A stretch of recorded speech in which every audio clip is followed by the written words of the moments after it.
बिस्मिल्लाहिर्रहमानिर्रहीम।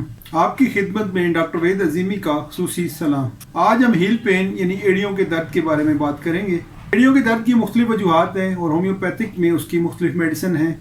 आमतौर पर एड़ियों का दर्द कंट्रफशाइटिस की वजह से भी हो सकता है, हील स्पर की वजह से भी हो सकता है। जो लोग बहुत ज़्यादा ओवर वेट होते हैं, उनका वेट ज़्यादा होता है, उनमें भी एड़ियों का दर्द देखने में आता है। बहुत ज़्यादा थकावट की वजह से, बहुत ज़्यादा देर खड़ा रहने की वजह से, या वो लोग जो बहुत ज़्यादा चलते हैं उनमें भी एड़ियों का दर्द हो सकता है। चोट के नतीजे में भी एड़ियों का दर्द हो सकता है। जिन लोगों में यूरिक एसिड हाई रहता है उनकी एड़ियों में भी दर्द होता है। अनकंफर्टेबल शूज़ यानी तंग और सख्त गैर आरामदेह जूते पहनने की वजह से भी एड़ियों का दर्द हो सकता है।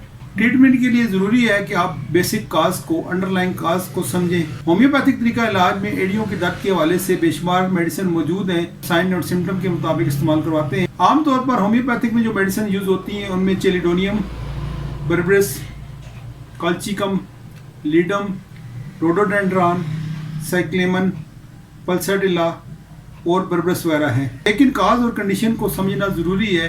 पेन प्लांटर फिशाइटिस की वजह से हो रहा है तो उसकी मेडिसिन फाइटोलेका है।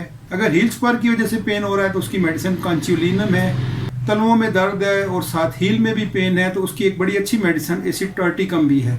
उम्मीद है आज की इस मुख्तसर वीडियो से आप भरपूर फ़ायदा उठाएंगे। अपना और अपने प्यारों की सेहत का ख़ास ख्याल रखा कीजिए, क्योंकि सेहत का कोई मुतबादिल नहीं है। आप बहुत ज़्यादा ख्याल रखिएगा। शुक्रिया।